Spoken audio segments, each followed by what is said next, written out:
Welcome to the TALKESHI podcast, episode 37. Hi everyone, espero que estén bien. Oh my god, hace tiempo no me como que sentaba a just like talk, right? Because the last few episodes have been a special and a guest episode. So here we are just talking, ¿verdad? And today's topic is it's a little serious. So like I just want to start it out with like, I don't know, just giving a life update. I guess everything is pretty good. I've been really questioning about like my content and where I want to take it, but that's always me. Like I think for this whole year I've been like bringing that up but still like I just really I don't know. Every episode, first of all, if you haven't noticed, como que literally every episode has had a different setting. Como que there's been like my pink couch, there's been my bed, there's been mi sala, which was like the last one with Le Grifo. Everywhere has been like a different podcast setting. I hate that. Like I wish I had some more consistency and like a nice real setup, but this is my office. Can't wait to give you guys an apartment tour. This is actually not coffee from Starbucks. It's actually from another place which makes way better white mochas than Starbucks. But I brought it to set the mood because I feel like when I see podcasts and they're just like chilling and having their drinks and whatever, I'm always like, I want that. When you bring a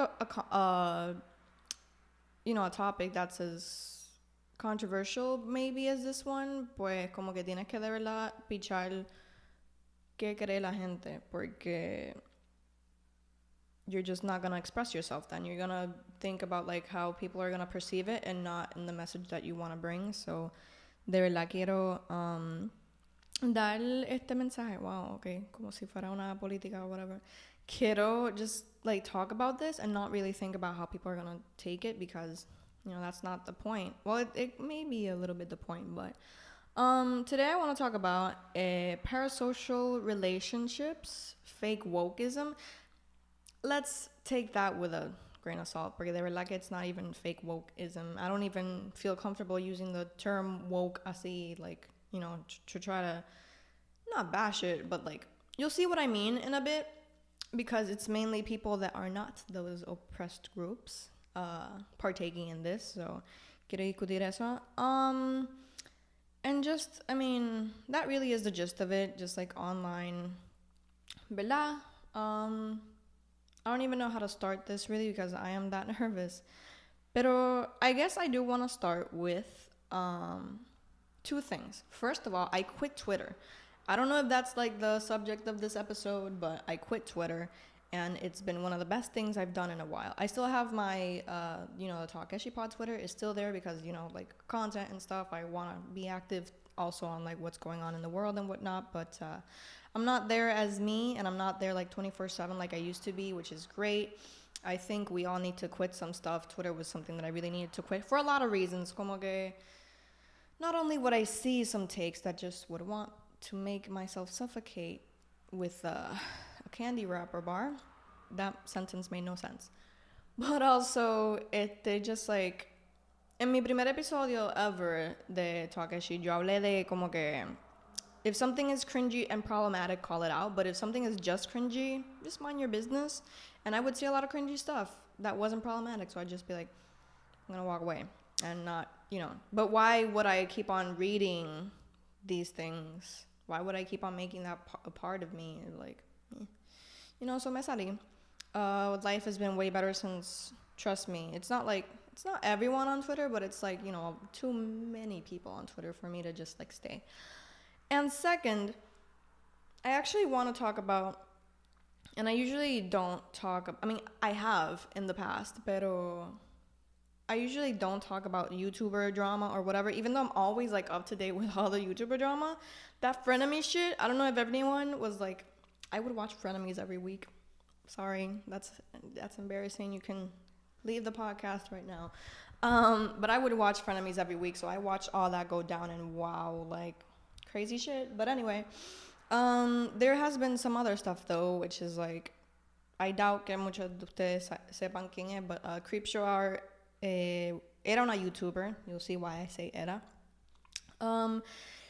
She would make videos on a lot of topics, right? For example, like the whole Shane Dawson thing and all these other other creators, como que literally, si algo pasaba problematic, but she would call it out and whatnot. And that was kind of her thing, to just call other people out on their shit and whatever. Y se iba como que unas tangents bien largo, and she would be so annoying just talking so much shit, and it would be so bleh. Escucharla hablar baba and just like go on extreme tangents that she didn't have to was just kind of annoying. I would just watch her sometimes just to know what the fuck was up, or like to, have noise while I was editing. But I would find her very annoying. And I know that sounds kind of weird, but nada. The point is that recently, along with other extremely problematic shit about like her husband and stuff, recently she was found out to be, esa es la cosa. She would also hype other creators up a lot, like publicly.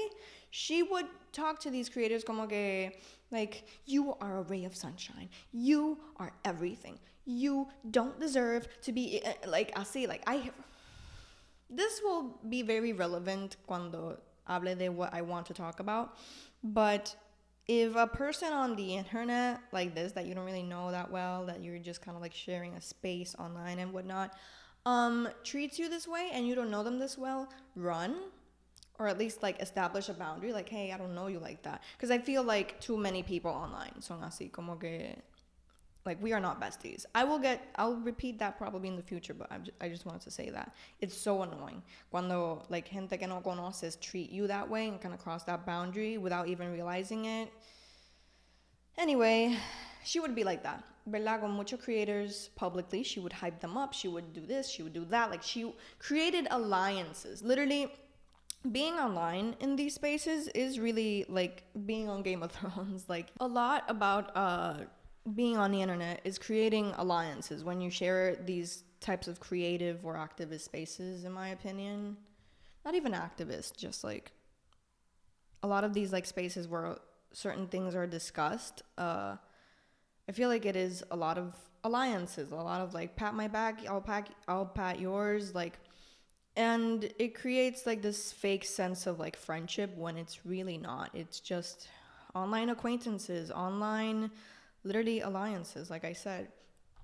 Pero nada, she was revealed to have been talking shit about these creators behind their backs on a site called LolCow, something like that. They just like, talking shit about these people who she was literally hyping up in public.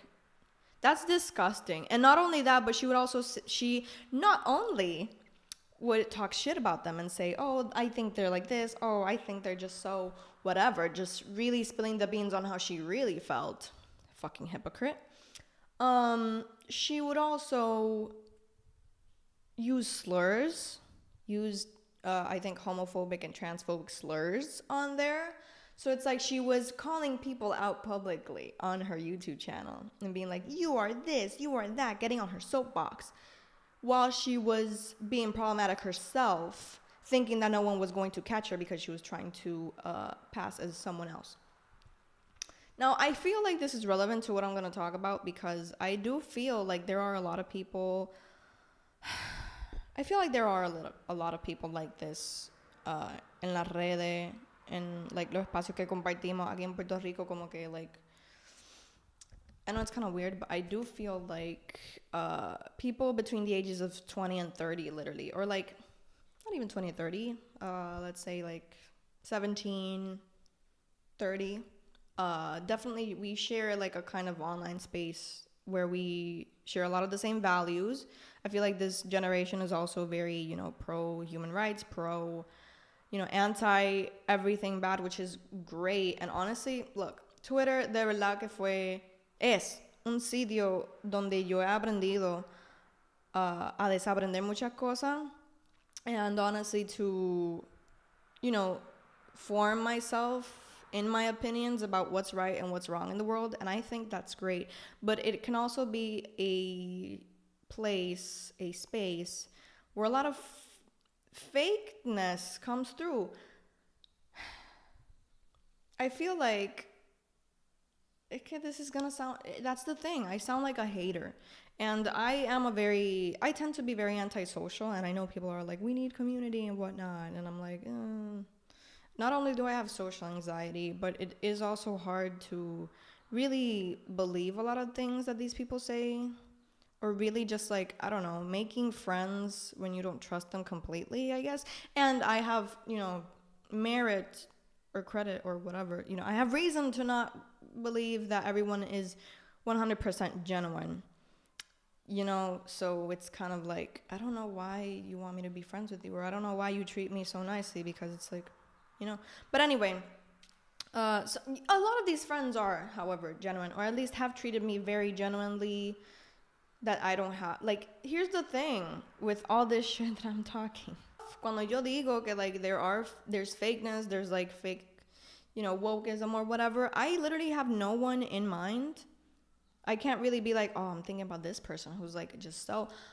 Because I had written this down in my notes as, like, elitist hive mind. Of just... It's like a collective thought of, like, just... If you don't comply to this or that, then we're not gonna, like... Then we're not friends. You're not this type of like... It is a lot of... It's like a circle. It's like this weird... almost unintentional circle of people that like to gatekeep certain things and just... I don't know. I don't even know how to really make sense of this. I have practiced this episode a few times. It's just... Here's also the thing.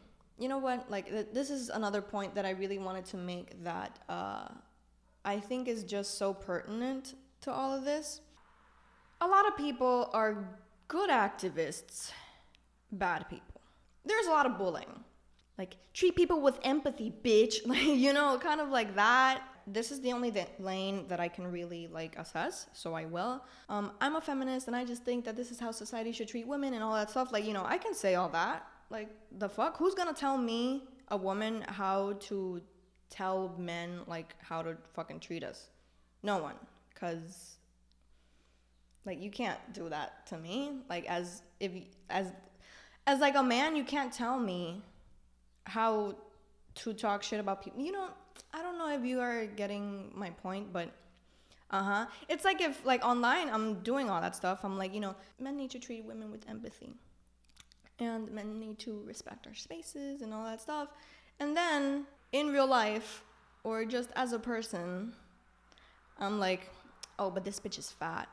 Oh, but this bitch is like, and then just kind of attacking all the other intersections and just being like a catty person, like treating minimum wage workers like shit and just being a shitty person. Not really applying your anti-capitalist, anti-racist, anti-homophobia, anti-sexist, feminist values. So like there's just so many people that are like that, and it's like, I don't know. I really hope that this doesn't get misinterpreted, but it is something that I just didn't like about the Twitter space. Not that, I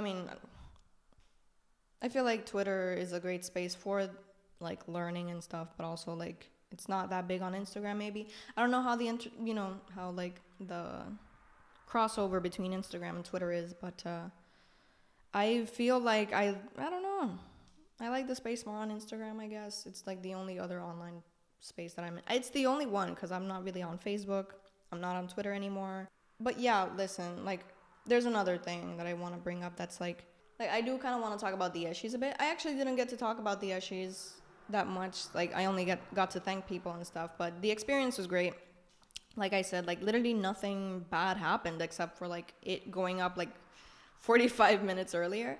I fully expected more people to talk shit, or like people just in general to talk shit about it, because of course it wasn't like a perfect event. I really do wanna, I have a year to plan it out, and I really do hope that I can plan it out in a way that like satisfies everyone, not satisfies everyone, but satisfies me. Hopefully I can get paid this time, because this one I did everything for free. I spent a lot of money out of pocket and stuff. But here's the thing. I don't blame you if you don't believe me, really, because I wouldn't believe me. I wouldn't believe just someone just talking like this.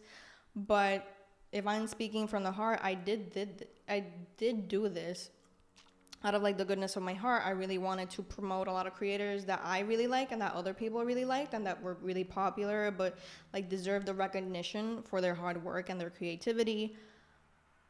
It was a very wholesome thing. And I know it's like, I feel like you throw the word wholesome at someone and they're like, wholesome? No. I hate to be like a Gary Vee type of person, but I do try to focus on the positive because like life sucks.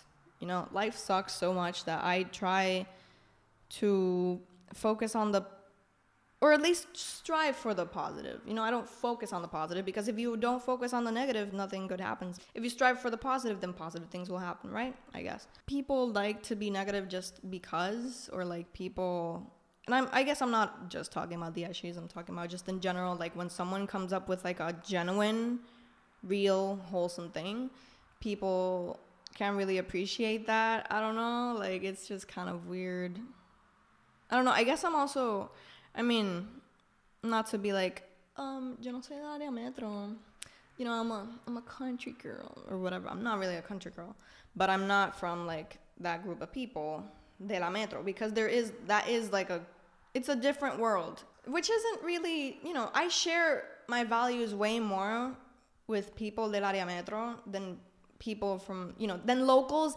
And like, here's the thing about locals as well. Locals aren't inherently bad people. This is one point that I want to bring that's just kind of like off the tangent, but I miss this. I miss kind of just like talking shit and that's it. Like I love doing topical episodes, which is like, you know, just episodes about one thing, but I also do love going on tangents. I feel like that's my vibe when it comes to podcasts. But one of the reasons I left Twitter the other day, someone, like, it was a local ass tweet. I can use local as an insult. I don't care. This was a local ass tweet. It was someone just being like, when you're finally like in a healthy relationship, or when you guys communicate healthily and we try to hear each other out. I'm like paraphrasing as fuck, but it was something along those lines, right? It was someone just being like, when they finally communicate with you, or when they finally like are healthy with you, or something like that, right? It was like a person that maybe had just come out of a toxic relationship and they're getting into a new relationship where they're actually heard and it's actually healthy and it's actually great. It was a local de allá afuera. I saw so many people de aquí darle like a un quote de alguien de aquí, que es just like, this is the mindset that's just like, you're a fucking, tú tienes un complejo de superioridad. Y'all really do, like, a lot of the times, it's not to call out people, a lot of the times it's for you to feel like you know better than everyone else. Like, that is one thing from Twitter that really fucked me up, not fucked me up, but it made me so angry that I just had to leave, because I fucking hated it. I saw so many people, I guess mutuals, I don't know. I really can't remember who was the mutual, but I saw a lot of people, when you like a tweet, you know, it appears on your feed, like, oh, this person liked this tweet. I saw a lot of people like a tweet that was like, ustedes han estado en un montón de, ustedes les encanta las relaciones tóxicas, I swear, o algo así. Why do y'all gotta be so negative about everything? First of all, no one gets into a toxic relationship knowingly, or at least like, if you do, you have serious problems. And like, ustedes siempre están hablando, you know, mental health, empatía. This is the thing that fucks me up. Like, y'all are always talking this shit, pero no. What's that? Practice what you preach? Yeah, you don't practice what you preach. You are not nice people. A lot of you are not nice people, and you guys are not genuine, and you guys don't really, I feel like Trisha Paytas right now, just talking shit to my camera and just screaming at it. But you guys are not. Like, you guys are just a ton of, like, people que tienen un sentimiento de superioridad. Talking about that tweet, like, you guys talk about toxic people and shit like that, but instead of having empathy or being like, hey, look, that person's finally, that's so good, y'all prefer to, like, attack locals or attack local sounding things, and you don't discern the difference between, like, someone just being a local and being cringy and pichar, which is what I did, which is why I left Twitter, even though Twitter wasn't really, like, I feel like Instagram is home to more cringy stuff, but you guys can't discern the difference between something cringy and something problematic most of the times. You guys kind of conflate the two and you just attack that, and it's like, shut up. Shut up. Let locals be locals. Just don't give a fuck. Dude, life is hard as is. Just fucking let people be people. I know that, like, okay, here's the thing. You know, a lot of locals are uneducated or misinformed or whatever you want to call it. Like, a lot of these people, you know, you see a lot of memes and shit on, you know, you gotta correct, that's the thing. You gotta correct problematic shit. If locals are being racist, sexist, homophobic, whatever, then yeah, hell yeah, go off on them. I don't give a shit when it comes to that shit. But if they're just being like, you know, like the meme that's like, even I find it cringy, but like I laugh at it when people use it ironically. Ser jevo y pana árabe, you know, like that's cringy and funny, whatever. But if people are just posting that, it's like, what's the reason to like hate on them? I feel like an extreme example of this would be like someone going off on like, if someone would tweet that genuinely, people just being like, porque ustedes siempre quieren ser jefe y panarabe. Ustedes siempre like just going on like a weird tangent on like why that's problematic, and it's just like, wow. I think I just had a breakthrough, guys. I genuinely think I figured out why I quit Twitter and why just some people are the way they are, and just I think genuinely it's just why I quit Twitter, because I really couldn't put it into words. It's because people are shit, but that's fine, because like, look, I'm gonna try to end this on a positive note. I'm really trying to find my inner peace and just focus on the good stuff. I've really been thinking about my content and like what I want it to be. Now that I moved, I've said this a billion times before. I've been saying this for almost a year, but now that I moved, like, I feel like I can concentrate on being a little more free within like my work and also like my few responsibilities. But I really want to make it good and entertaining and profitable, because like at the end of the day, I really do want to make content mainly my thing, right? You know, I really want to divide my my main Instagram to be just like me, personal, fun stuff, cute stuff, lightheaded. I'm lightheaded, lighthearted, just like fun, like nothing bad exists here type of shit. And I want this podcast, especially the Instagram, because like if you haven't been following the Instagram for this podcast, you should, because I'm very opinionated on there, and I really, you know, I like to do these soapboxy things on there. On the Instagram, not so much on the Twitter anymore, and on the podcast here on YouTube and on all the platforms, but yeah, that's kind of what I want to do. I want to use this as like my outlet for talking and expressing my opinions on stuff like that, and my Instagram and my like main art stuff content to be just like more me, more, you know, because that's the thing, like we are all people. Aren't we all? We, you know, there is this side of me that wants to like express ideas and express shit, but there's also this side of me that's just like, I don't want to be so focused on that. I just want to live life and stuff. So that was a weird ending, but I hope you guys liked this episode. I would love to have more motivation, I guess, discipline time, whatever you want to call it, to upload more episodes like this, maybe make more episodes like this, maybe make more content like this, because I look so good today. It's a nice Sunday. Pride is already over. How sad. Hope you guys liked all the Pride content on the Instagram. Hope you liked this episode. Thank you for watching. And I will see you guys cuando me dé la gana next time.